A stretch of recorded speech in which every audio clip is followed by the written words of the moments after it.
You'll get caught." Her voice scared me. I was sitting at the bar drinking, doing the usual preparations for a Friday night with the girls.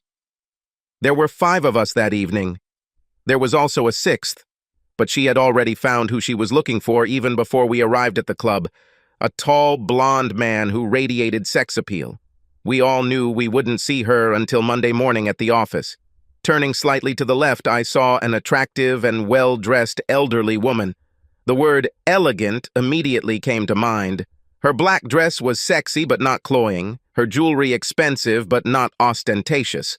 The woman's blonde hair was styled in a style that suited her face and age, an attractive pixie cut that made her look younger. True, it was difficult for me to determine her age. It didn't look like she was doing anything to herself, but the laugh lines on her face were one of the few signs of a life lived. I hoped that at her age I would look at least half as good, and with a high degree of probability I guessed that she was somewhere around 50. What I couldn't figure out was what the hell she wanted from me. "Sorry?" I didn't try to hide the irritation in my voice. I said, "You will get caught. I've been watching your friends since they walked through the door, getting ready for the big night. Yes, Wait, what? Have you been watching us? And for what? And anyway, who are you?" She chuckled. "My name is Amanda, and you know perfectly well what I mean. Are you and your friends going to the club? Maybe. And here you all are, first to drink a little for courage. So far I'm right, huh? What's your name, dear?" "Aaron." "And yes. What are you supposed to be, some kind of psychic?" Amanda laughed, a pleasant, if slightly arrogant laugh. "No, not at all. Just someone who's already been in your shoes or something like that." The bartender placed my drink in front of me. I tipped him generously, as I usually did on nights like this. He had to endure women like my friends all night, and he deserved it. I looked at Amanda as I took a sip. Although I was already inclined to return to my girlfriends, this was one of the most interesting conversations I had had in a long time. It was much more interesting than listening to Darlene and Cindy try to outdo each other. "About? And where is it?" She smiled, but the smile was more predatory than friendly. "You are planning to cheat on your husband." I hissed. "No, how dare you? I love my husband." The smile became a little sadder, and the tone became pacifying. "I don't blame you, Aaron. I'm trying to help. And I didn't say that you don't love your husband. I believe you. I loved it too. But she still cheated on him. Well, I'm not going to change mine. Fuck you! You do not even know me! You don't know any of us!" I started to move, but Amanda put her hand on my wrist. However, she didn't grab me, she just touched me lightly. "Please, stop. Just listen. When your group arrived, there were 6 of you. One, with a ring, had already left with the guy to the screams and applause of the rest of your group. 2 of the remaining girls, including you, also wear rings. 3, no. If you guess, one of them is married and just took off the ring, and 1 or 2 others are divorced." I stopped in my tracks. Who are you? Detective? Are you following us? Who the hell? No, I'm just a woman, as I already said, who was where you are now. I once had friends like this, and over the years, I have seen groups like yours dozens of times. Perhaps you haven't changed yet. In fact, I would bet that it hasn't yet. There are... She waved her free hand. "Hints. The way you constantly look at your ring, your facial expression when your married friends speak, from how heatedly they communicate. I'm guessing it's about how they plan to get laid, or how hubby will never find out." I turned away, feeling awkward. "Like I said, darling, I don't judge." "Not really." Without turning around, I asked, "Not really? What does it mean?" "Everyone changes for a reason. Some are good and some are bad, but at the moment it can be difficult to know which is which." She moved slightly so that she was completely in my field of vision. "I'm trying to help you, Aaron." I snorted and asked, "How exactly to help? Tell me not to cheat?" Darlene says, "Your married friend? Slutty cheater?" "Yes." She says it didn't hurt her marriage at all. What he doesn't know won't hurt him. And I was interrupted by Amanda's loud, condescending laugh. Oh no, my dear, this is certainly true. But I guarantee you that her husband will find out about it. Your divorced friend, what's her name? I found out, didn't I? Cindy. I said it quietly, but then I caught myself. But she knows exactly how she screwed up. She says that she knows what she did wrong and can make sure none of you get caught. And in any case, everything ends well for her. Right? I stared at her silently. Like I said, Aaron, I've seen a lot of bands like yours, and although I haven't always seen the consequences, I know that what they do, and what they intend to make you do, will end with one of your group getting caught, and then it will end with all of you getting caught. 3 can keep a secret if 2 are dead, and there are 6 of you. And that's not even counting the fact that one of them hopes that you will fall, so that your husband will fall with you, and then she can catch him again. Or maybe he is already cheating on you, and this is revenge? I growled. Stan is not like that, she asked in a calm voice. And you? I don't. Her hand gently squeezed my wrist. People cheat for different reasons, Aaron. Out of boredom, or anger, or revenge, or misfortune. Because they want to leave. Because they want to get caught. Because they think they need a thrill. Why are you planning? I'm not going to, Amanda shook her head. How long before you have to go with your girlfriends to dancing, I assume? Well, maybe in an hour. And have you already cheated on your husband? I looked at my feet. Me not. Dancing a little too close when she was drunk. I let one of them kiss me, they groped me, but I stopped him. But nothing more. Her finger touched my chin and lifted it up. But were you planning to go tonight? Maybe. That's it. Darlene and Cindy talk about it so harmlessly, like it's just another, like it has nothing to do with him and me, like going to the spa or the gym, but he won't understand it because, for your pride. What if... Amanda finished her sentence with a sigh. If he really loves you, he will allow you to do this. Shaking her head, she said, Idiots. Hey, not you, Aaron. Well, maybe, but at least you're not as stupid as them. You haven't done anything irreversible yet. There is still time for you. Laughing, I said, Oh, so the repentant traitor is trying to keep me from breaking my oath. You broke yours and it ruined your marriage. So now you're helping young women not fall like you did? The grin on Amanda's face seemed almost demonic in its glee. Oh, no, no way. That is, perhaps, but I cheated on my husband hundreds of times in 23 years of marriage. I would probably still be cheating on him if my beloved Donald had not passed away. And not once did I get caught. And this is how I will help you, Aaron. If you want to cheat, I will teach you everything I can. And if you follow in my footsteps, you will never get caught, unless due to exceptional bad luck. What? Amanda picked up her purse from the stool next to her. There's a late-night diner across the street. I want to drink coffee and maybe have a light snack. If you'll join me, after you've told your friends you'll be back in about an hour, I'll tell you my story. In it, you will learn everything you need to successfully conduct as many affairs as you want. Are you serious? Oh, quite. A magician never reveals his tricks, but perhaps it's time for me to take on an apprentice. She saw that I was still hesitating. Look, I'm not asking you to get in the car with me. We'll go to a public place, drink coffee, eat French fries, which I'll pay for, and talk. Then, when we're done, you can do whatever you want with what you learn. At worst, you can tell your friends about the crazy woman you met tonight. She said the last part, with a self-deprecating grin. Amanda turned to leave. I'll go there anyway. There's no crowd here this early, and your friend left with the only guy I had my eye on. If you come, great. If not, well, I guess I'll have to spend a little more time walking up the stairs because I'm definitely going to finish this basket of potatoes. And with these words, she left. What the hell just happened? On the one hand, she is right. Everything the girls did was risky. I understand this. It probably takes someone who actually knows what they're doing to make me listen to what I've already been telling myself. I wasn't even sure what I wanted to change. My behavior in the last couple of weeks suggests otherwise. I really love Stan very much. My growing desire to have sex with other guys doesn't change that, at least for me.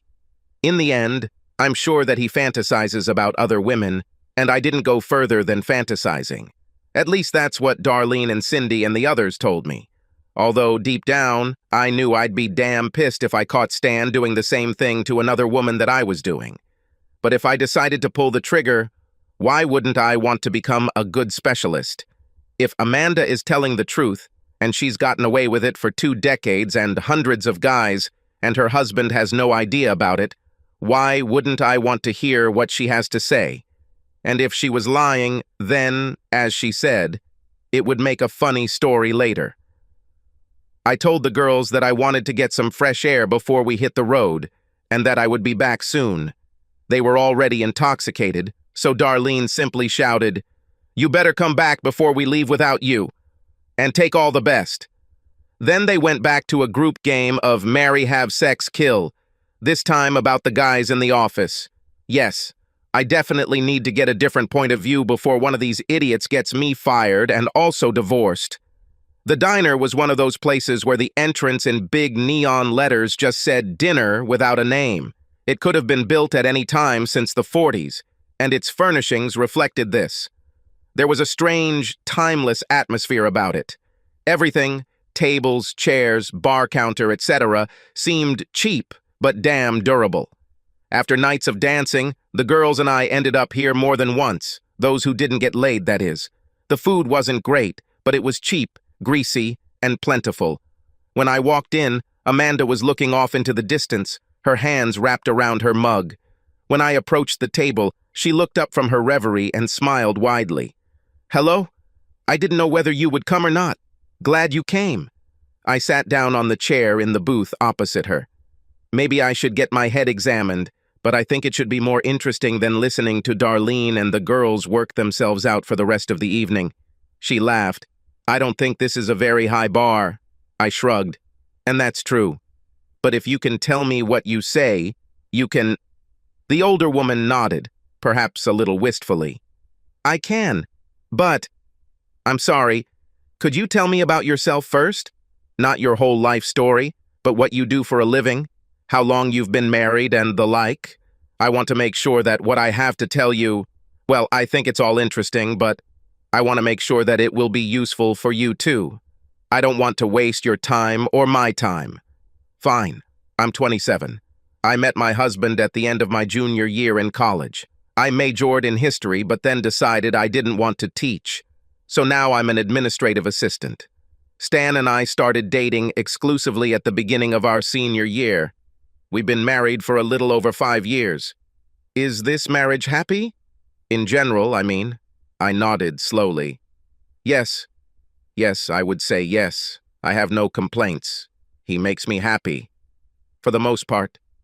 Well, I mean, I would like him to clean up his socks instead of throwing them on the bed at night, and he would like me to stop watching so much reality TV. Amanda giggled. "Quite fair. What about your sex life?" I felt myself blush slightly. She's good." "Is she good?" She raised an eyebrow. "Yes. Most of the time it is excellent, although not as good as in the beginning. You know how it happens. At first it was an impulse. Now we seem to be getting used to married life. We're talking about children. But he's still—" I giggled. "He still more than gets the job done. And he tells me that I'm the best he's ever had, which is very nice. Is it true? And he is the best you've ever had, I think." Sort of like that. Now, yes. Or I think even 2 or 3 years ago he was the best. I had more experience than him and had to teach him what I liked, but he learned it well. When it got to this point, yes. But like I said, lately things have gotten a little stale. There's that damned raised eyebrow again. No, I wouldn't go that far. I searched for the right word for a minute, then found it. Comfortable, I guess. I love him, and it's still good. But I can't remember the last time we did something new in bed. Amanda nodded. Okay, no special complaints, happy marriage. It would be nice if the sex was better.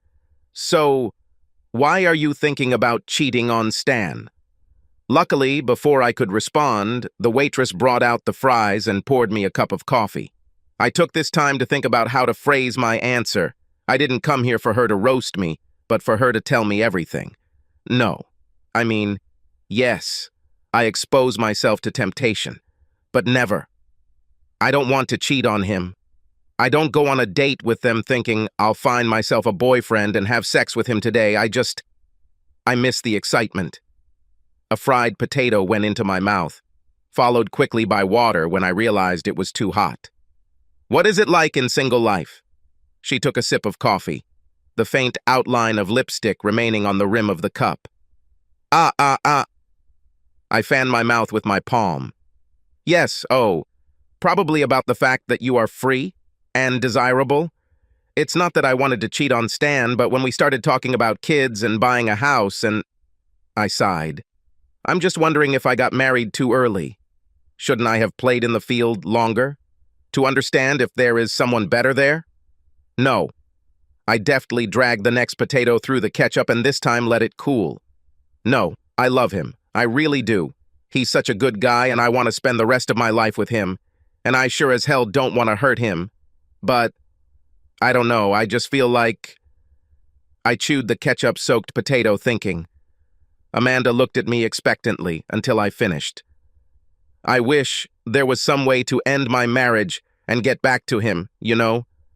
Not hurting Stan, and not... If I could do that without cheating, that would be perfect. This is exactly what I did. At least, a little. But, I shrugged. Her gaze cut through all my delirium. But the temptation to change is becoming stronger, especially considering the company you are in. Yes, I hate to say it, but yes, I don't want to, but I know. I know that I'm still wanted. There are many opportunities in the club to go further with the guys, but I didn't do it. My gaze moved to my hands, and I like that feeling of being wanted, so I come back.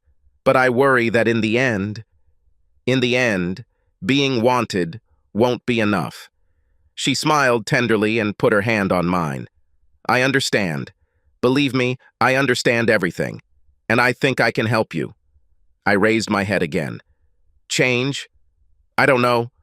Amanda patted my hand and put hers away again, leaning back in her booth. Not necessary. I'll tell you my story. I'll tell you why I did it and how I got away with it. And if you need details, I will stay here and talk to you as much as you want. It's so rare for me to tell someone my secrets, and you seem like the perfect candidate. She laughed when she saw the expression on my face. I'm not saying that you will cheat, or that you have the mark of the beast, or whatever it is you're afraid of. She took a bite of French fries and spoke to him in her mouth. How the hell does she manage to speak so elegantly with her mouth full? You are young, beautiful, and smart enough to understand that what you are doing now is not working. By that I mean what's going on in your marriage and in your friendship with Darlene, right? And Cindy? I nodded. You have a longing that you cannot define, and it leads you in the direction where you may or may not want to go. And... Amanda sighed a little sadly. To be honest, you don't have children, and your marriage doesn't last that long. You have more power to change course than you think. I don't want to sound gloomy, but leaving the marriage is an option that... Well, I didn't have the courage for that. One more bite and a lighter mood. But let's not worry about that for now. Still want to hear my story? I nodded. It can't hurt to listen, right? Yes, I want to. The elderly woman gave me a radiant smile. I had no doubt that a story awaited me. Then I'll start from the very beginning. Well, maybe a little later. You don't need to hear about my early days except that my home life was very ordinary, average in almost every way.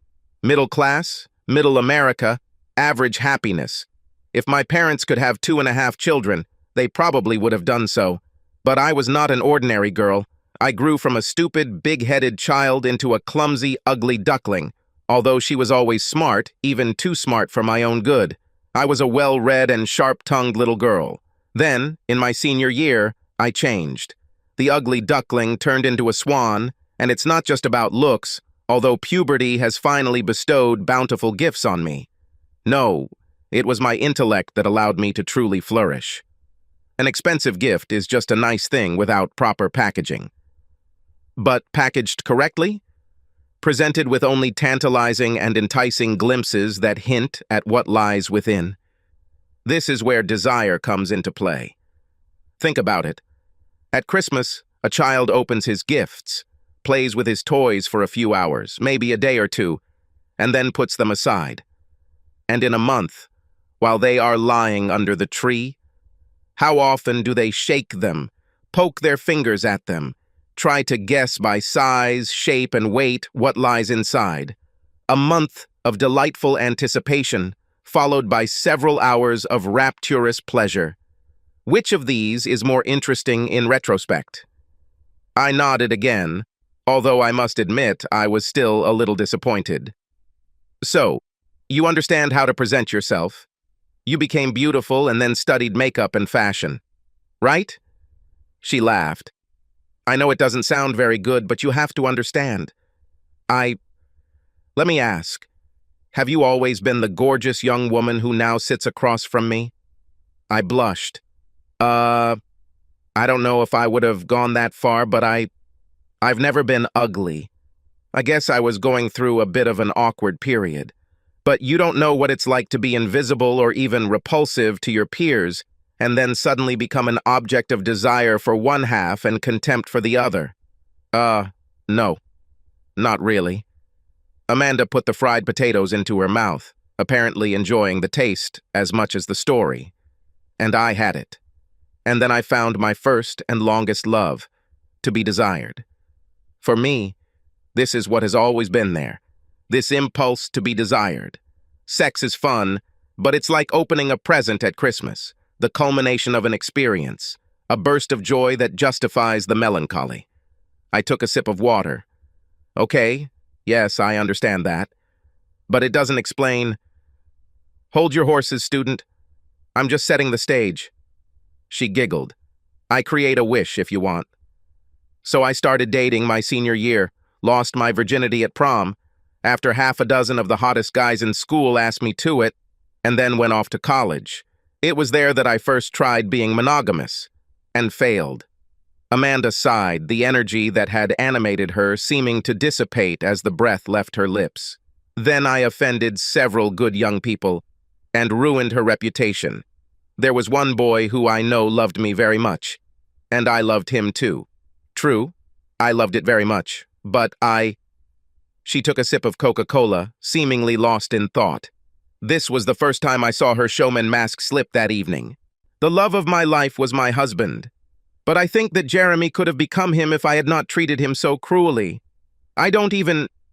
The elderly woman smiled bitterly. I wasn't good at cheating back then. More precisely, it was completely bad. Jeremy didn't catch me, and he didn't need to.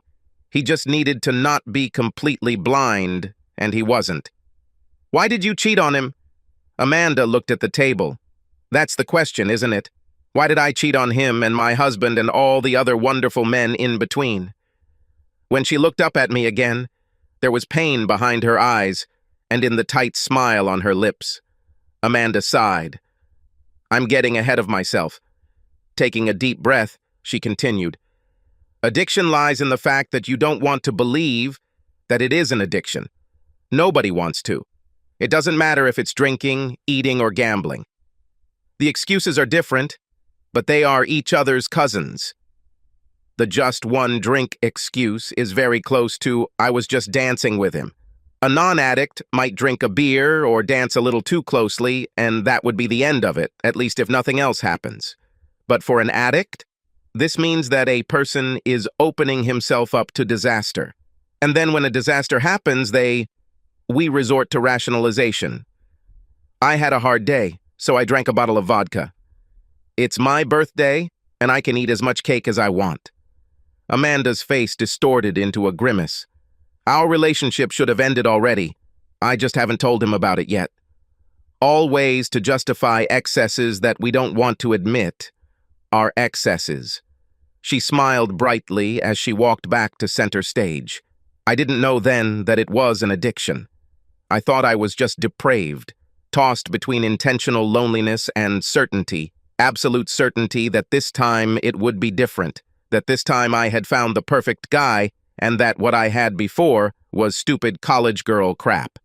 Eventually, I stopped pretending and decided that I was fundamentally damaged, although I had not yet realized that it was an addiction, and decided that I would remain single. This continued until I was 28. Amanda's smile then was not in any way ostentatious. She was blissful, loving. Her eyes seemed to sparkle as she spoke. Then I met Donald. I worked as a sales representative for a pharmaceutical company. And I'm still working, for that matter. He was a doctor. God, this man was amazing. It wasn't even about how handsome he was simply gorgeous. It was just him, his presence, the kindness in his voice, the way he carried himself, the way he could be so easily and simply smart, and then turn around and tell the stupidest joke. He was perhaps the best lover of my life, almost from the very beginning.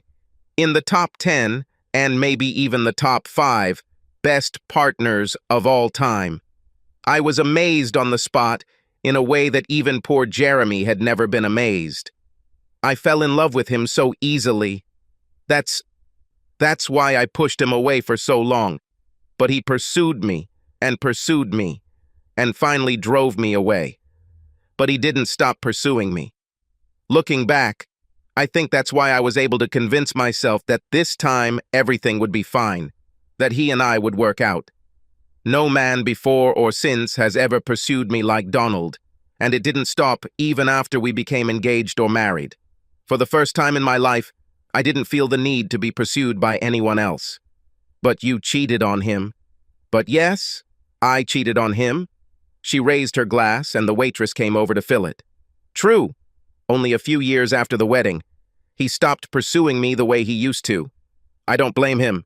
It's impossible to maintain that intensity forever.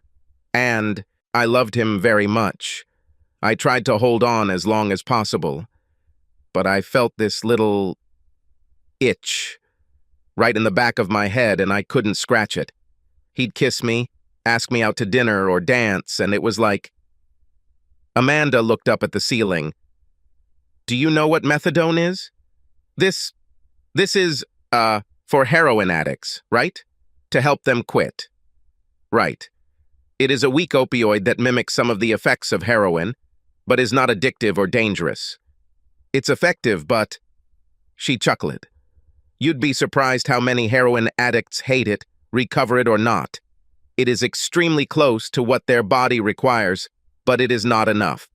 Once a person comes off methadone, unless he makes other serious changes in his life, the likelihood of relapse is quite high. Some people remain on it for the rest of their lives, replacing one addiction with another. In truth, this is what most recovering addicts do. They replace one habit with another.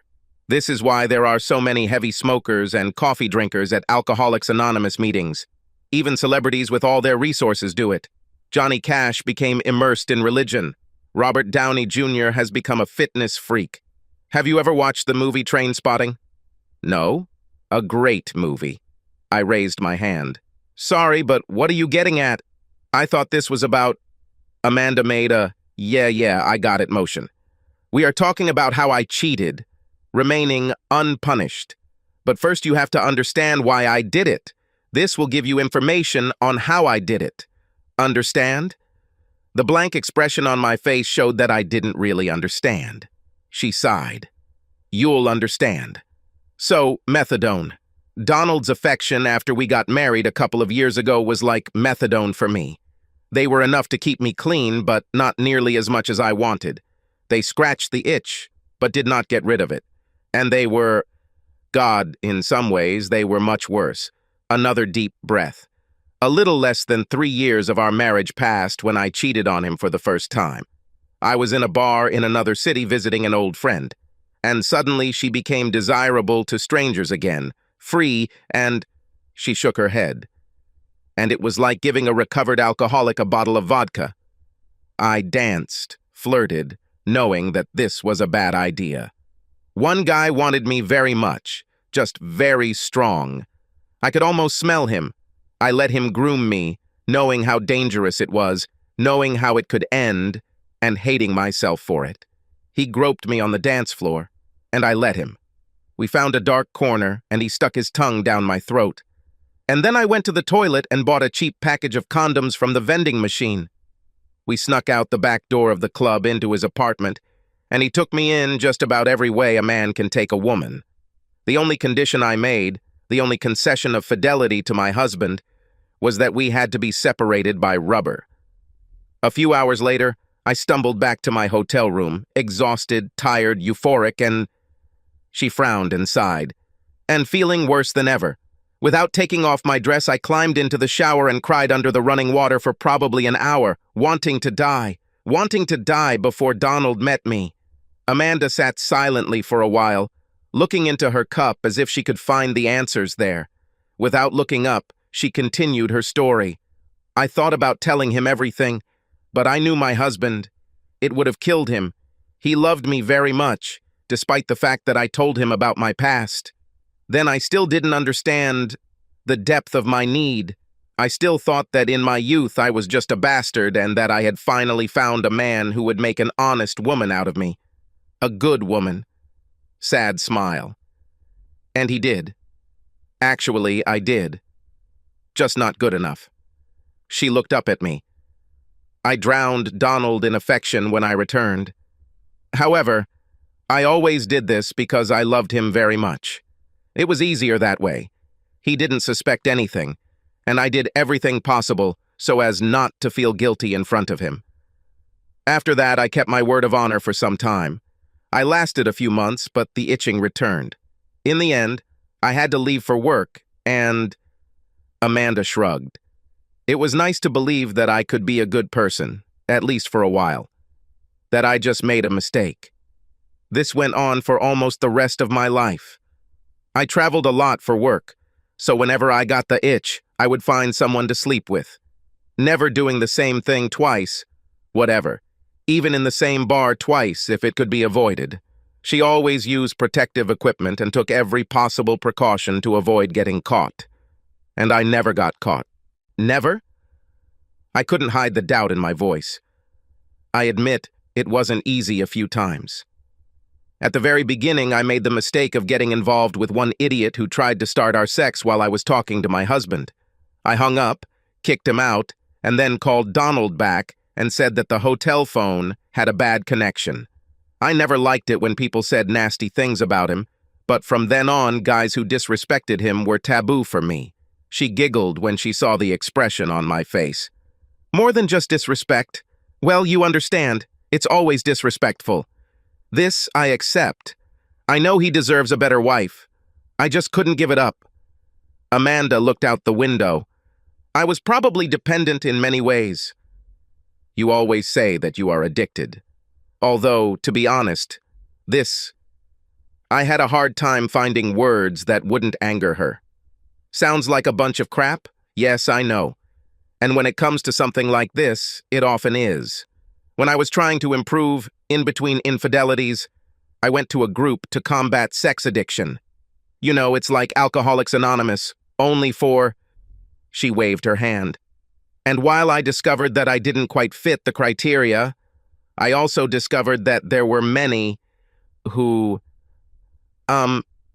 let's just say they went there because someone caught them having sex with someone they shouldn't have, and sex addiction was an effective escape for them.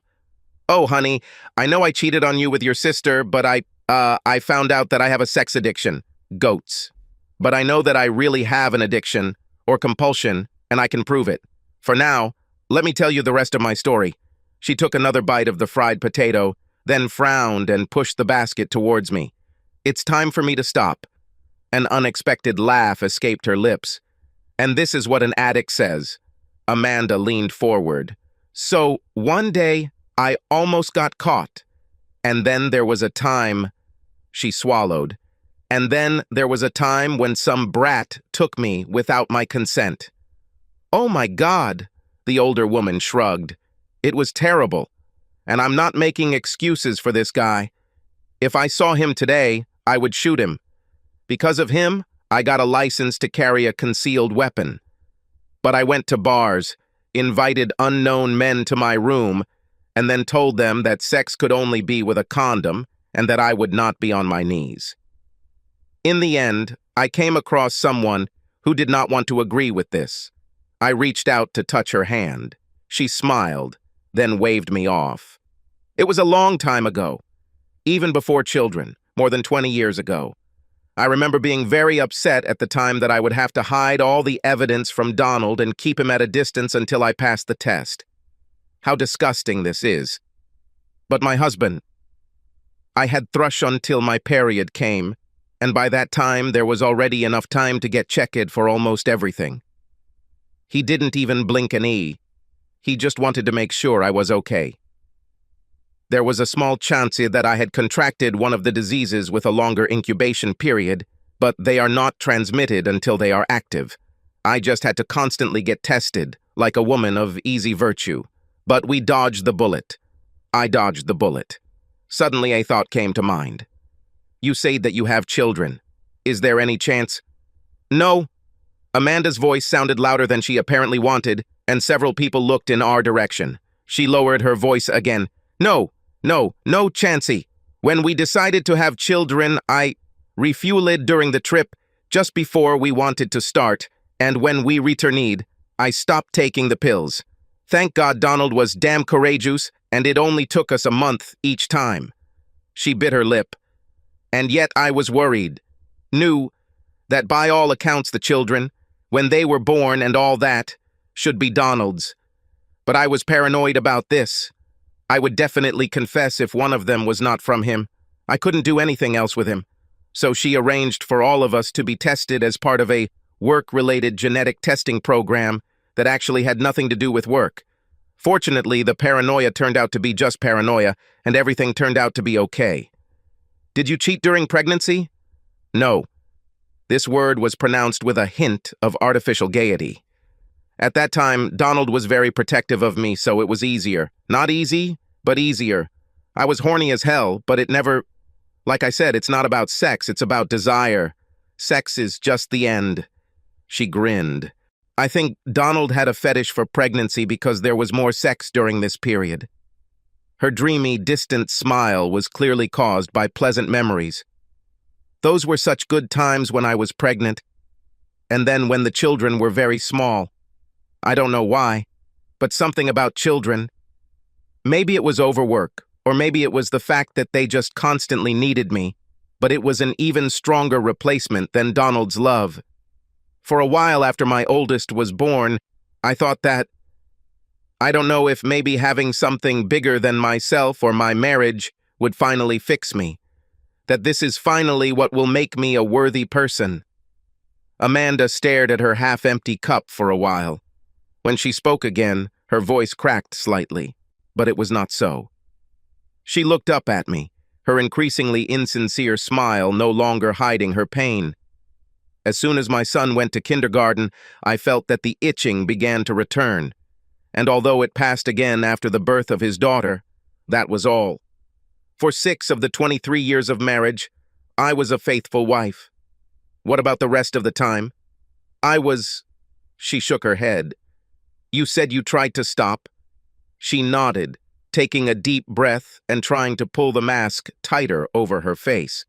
Yes, I tried a bunch of ways. Therapy, of course. Sex addiction counseling, religion, athletics. God, how wrong I was. Have you seen how athletes look at even a moderately attractive woman? I even tried to gain weight, hoping that if I became less desirable, they would chase me less. I thought maybe it was a supply problem rather than a demand problem. But everything turned out wrong. It's just that less interesting men were now running after me, and I was dissatisfied in another way. I snorted, but I couldn't help it. This bit of fun seemed to lift her spirits. Briefly speaking, 10 years after marriage, I decided something for myself. Firstly, it is an addiction, even if there is no corresponding item in the mental disorder. This applies to many disorders for different reasons. Secondly, I can't control it, or at least I can't find a way to control it. And third, I need to find a way to stop him from ruining my life. I started reading a lot about harm reduction as a strategy.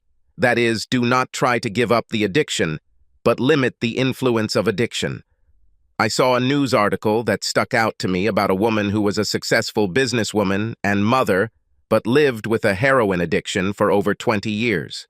She managed to manage her addictions, and the only reason she was caught was a random raid while she was meeting with her dealer. She grinned. Not exactly a heroine for the ages, but I thought that if she could cope with this for decades, then so could I. And she did. Donald never found out. I don't think he even suspected. I was extremely careful. Did you have, well, I don't know. Did you plan any kind of ending? For example, what if you stay the same when you retire and can't travel as much? Not really. I just kept dancing and hoped the music would never end. I had a distant hope that menopause might change my brain chemistry enough to fix me, but it didn't.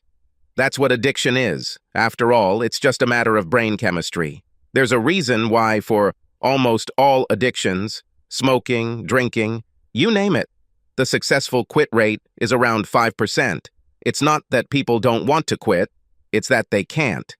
In response to my incredulous look, she raised an eyebrow.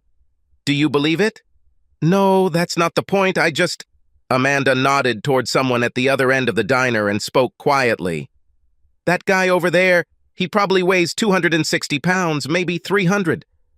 Do you think he wants this? Or does he not know how to lose weight?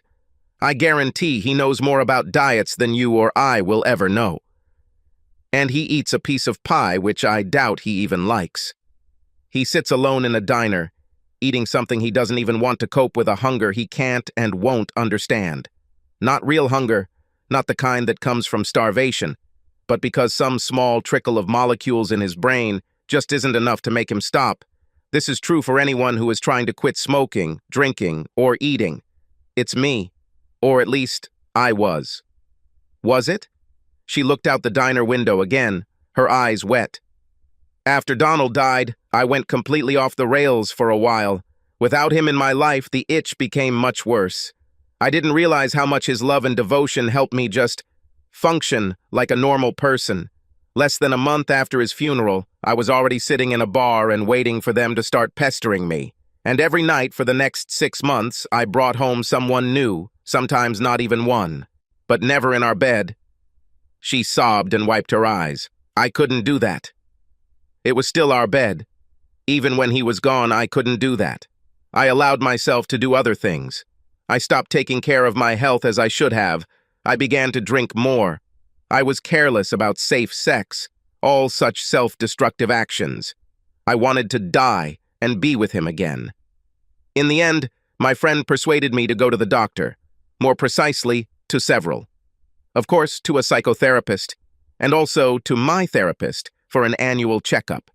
She discovered that I was pre-diabetic due to excess weight and lack of exercise.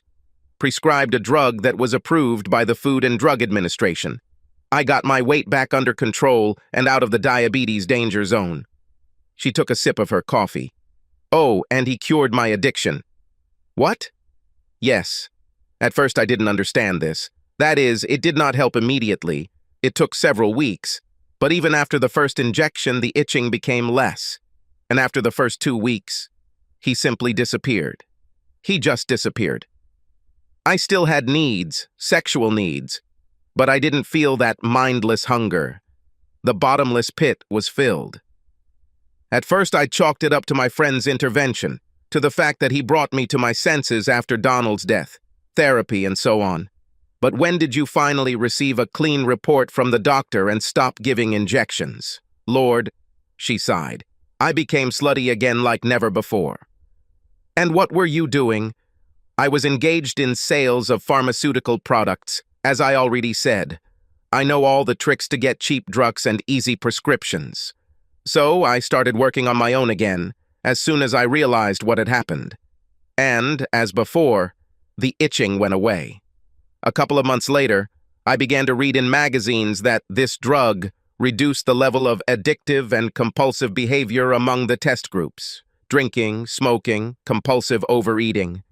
Tears glistened on her cheeks. Do you have any idea how painful this is? My love for my husband was not enough. My love for children was almost irrelevant. Hell, even my sense of self-preservation wasn't helping at all. Nope. I needed a weekly dose of medication to force myself to keep my legs closed. And it was already too late for it to matter. My Donald is gone, and I will never see him again. I almost threw away this damn medicine. I wanted to die. This time, I really wanted to. Death from debauchery. That would be damn nice to see on a death certificate. She shook her head. But I couldn't do that to my children. They had already lost one parent, and then my first granddaughter was born. I was not the wife my husband deserved, and I even failed as a parent, but she was going to be the best grandmother the world had ever seen. I laughed, and so did she, but only for a moment. Then she became deadly serious. That's my whole story. If you want, I can tell you how to cheat on your husband. It's not difficult. Any idiot can do it.